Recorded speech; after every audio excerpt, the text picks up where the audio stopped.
Home Alone 2, Lost in New York.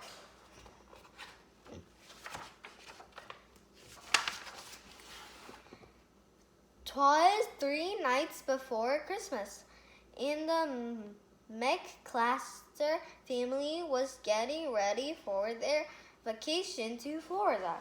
Everyone was busy packing. Everyone except for Kevin, who didn't want to go. "Why do we have to go to Florida for Christmas?" Kevin asked. "They have a palm trees inside of Christmas trees there." I wish I could go on my own vacation alone," Kevin shouted. "I'd have the best time of my life, but nobody listened." They went to the airport the next day. It was crowded and noisy. Kevin needed to blow his nose, so he borrowed his dad's bag and stopped to look for a tissue. His family rushed on ahead.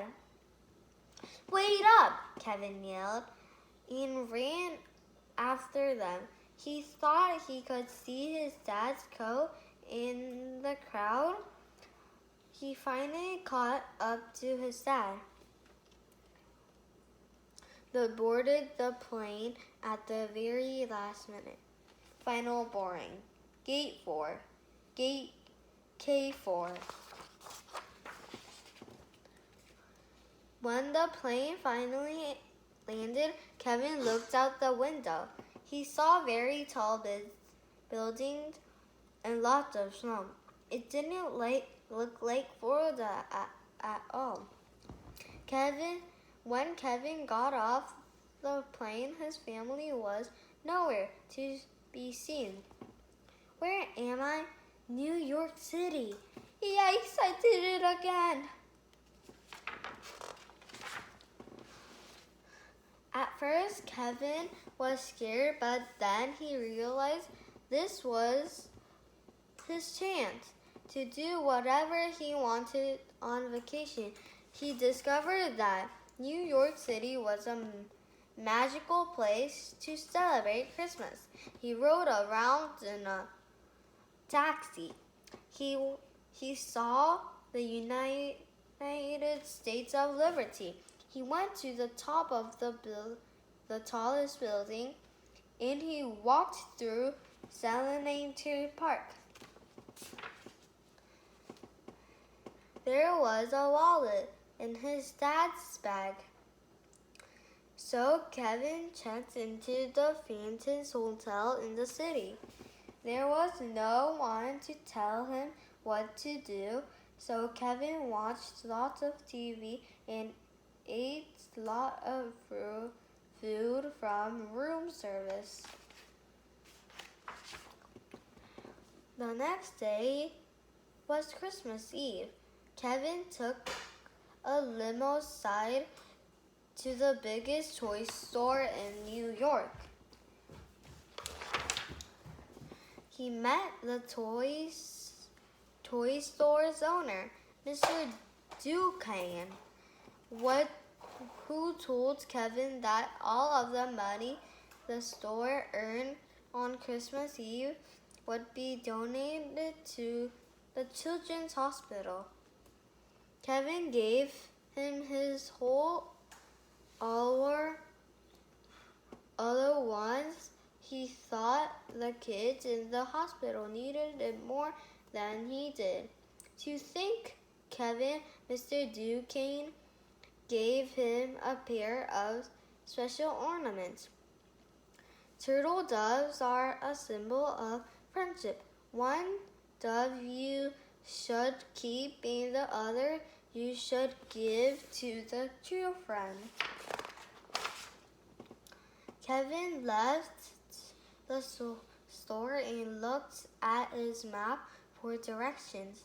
He wanted to visit the biggest Christmas tree in the city. Then someone tapped on him on the shoulder.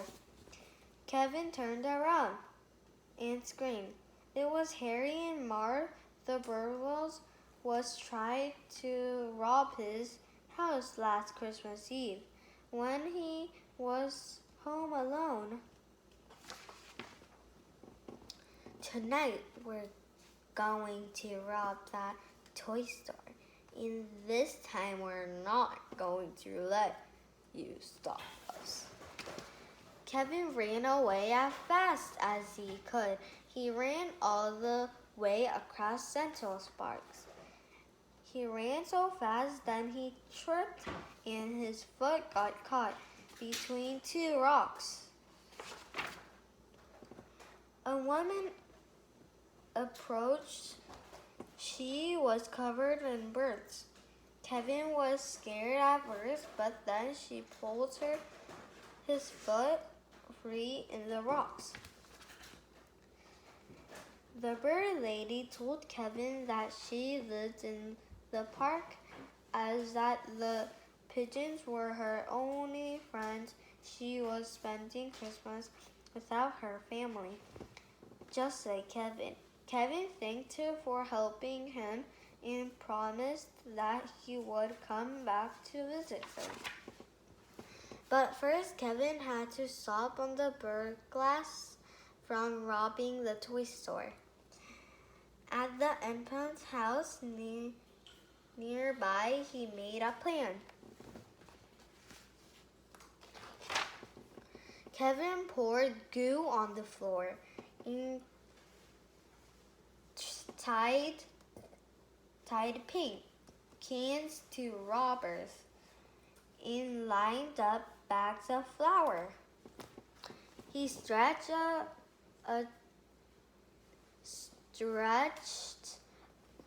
and chirped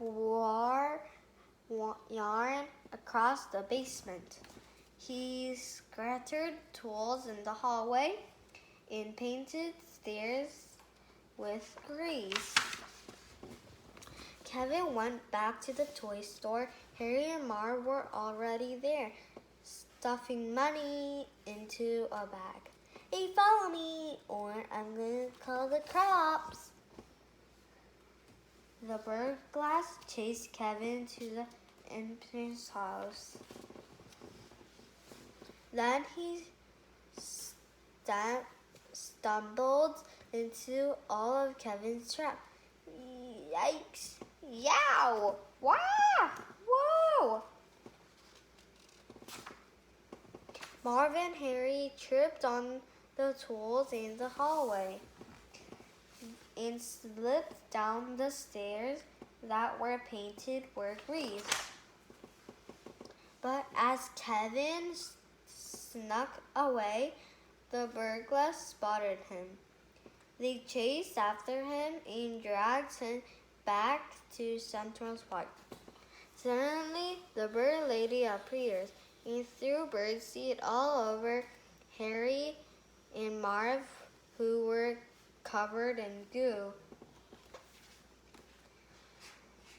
The pigeons swarmed Harry and Marv and pecked at them until the police arrived. It was almost midnight, which meant that it was almost Christmas. Kevin went to look at the biggest Christmas tree in New York City. He missed his family. It turned out that going on vacation alone wasn't much fun after all. And then he heard a familiar voice. Kevin? Kevin turned around and there was his mom. Kevin's whole family was waiting back at the hotel. I miss you all so much, Kevin said. On Christmas morning, a giant pile of presents sat under the tree. They were all from Mr. Dukin, who left a note thanking Kevin for saving his toy store. But as his brothers and sisters opening their gifts, Kevin quietly slipped away. There was something he wanted to see.